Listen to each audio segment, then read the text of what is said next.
ಕಾರ್ಯಕ್ರಮ ಯೌವನದ ಲಕ್ಷಣ ಅಂದರೆ ಕ್ರಿಯಾಶೀಲತೆ, ಉತ್ಸಾಹ, ನವೀನತೆ. ಇಂಥ ಒಂದು ಕ್ರಿಯಾಶೀಲತೆಯನ್ನ ಮೈಗೂಡಿಸಿಕೊಂಡಿರುವಂತಹ, ಯಾವ ಕೆಲಸದಲ್ಲೂ ಉತ್ಸಾಹವನ್ನು ತೋರುತ್ತಾ ಹೊಸ ವಸ್ತುವನ್ನು ನವೀನತೆಯನ್ನು ಹಮ್ಮಿಕೊಂಡಿರುವಂತಹ, ಹೊಸ ವಸ್ತುಗಳನ್ನ ಹಮ್ಮಿಕೊಳ್ತಾ ಇರುವಂತಹ ಗ್ರಾಮ ವಿದ್ಯಾ ಪ್ರಚಾರಕ ಸಂಘದ ಅಧ್ಯಕ್ಷರು ಆಗಿರುವ, ಕಾರ್ಯಕ್ರಮದ ಅಧ್ಯಕ್ಷತೆಯನ್ನು ವಹಿಸಿರುವಂತಹ ಶ್ರೀ ಎಚ್ ಕೆ ಶ್ರೀಕಂಠ ಸರ್ ಅವರಿಗೆ ನಿಮ್ಮೆಲ್ಲರ ಪರವಾಗಿ, ಕಾಲೇಜಿನ ಪರವಾಗಿ ತುಂಬ ಹೃದಯದ ಧನ್ಯವಾದಗಳನ್ನು ಅರ್ಪಿಸುತ್ತೇನೆ.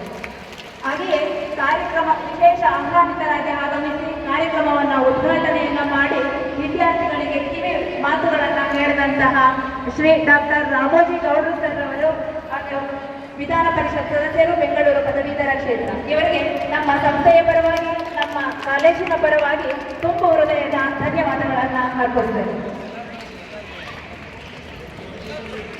ವೇದಿಕೆಯ ಮೇಲೆ ಆಸೀನರಾಗಿರುವಂತಹ ಎಲ್ಲ ಗಣ್ಯರಿಗೂ, ಬೋಧಕೇತರ ವರ್ಗದವರಿಗೂ, ಸಾಂಸ್ಕೃತಿಕ ಸಮಿತಿ ಸದಸ್ಯರಿಗೂ, ಹಾಗೆಯೇ ಎನ್ಸಿಸಿ ಕೆಡೆಟ್ ಅಧಿಕಾರಿಗಳು, ಎನ್ಸಿಸಿ ಅಧಿಕಾರಿ ಮತ್ತು ಎನ್ಸಿಸಿ ಕೆಡೆಟ್ಗಳಿಗೂ, ಎನ್ಎಸ್ಎಸ್ ವಿದ್ಯಾರ್ಥಿಗಳಿಗೂ, ಹಾಗೆಯೇ ಧ್ವನಿವರ್ಧಕದವರಿಗೆ ಹಾಗೂ ಶಾಮಿಯಾನದವರಿಗೆ, ನೀರಜ್ ಚಾನಲ್ ಅವರಿಗೆ, ಪತ್ರಿಕಾ ಮಾಧ್ಯಮದವರಿಗೆ, ನಮ್ಮ ಸಂಸ್ಥೆಯ ಪರವಾಗಿ, ಕಾಲೇಜಿನ ಪರವಾಗಿ ತುಂಬ ನಿಮಗಾಗಿ ಕಾರ್ಯಕ್ರಮದ ಕೇಂದ್ರ ಬಿಂದುಗಳೇ, ಕಣ್ಮಣಿಗಳೇ, ವಿದ್ಯಾರ್ಥಿಗಳು.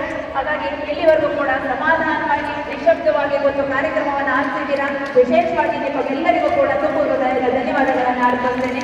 ಈ ಕಾರ್ಯಕ್ರಮಕ್ಕೆ ಆಗಮಿಸಿ ಕಾರ್ಯಕ್ರಮವನ್ನು ಯಶಸ್ವಿಗೊಳಿಸುವಂತಹ ಪ್ರತ್ಯಕ್ಷವಾಗಿ, ಪರೋಕ್ಷವಾಗಿ ಆರೋಗ್ಯ ಇಲಾಖೆಯವರು ಕೂಡ ಬಂದಿದ್ದಾರೆ. ಅವರಿಗೂ ಕೂಡ ತುಂಬ ಹೃದಯದ ಧನ್ಯವಾದಗಳನ್ನು ಅರ್ಪಿಸುತ್ತೇನೆ.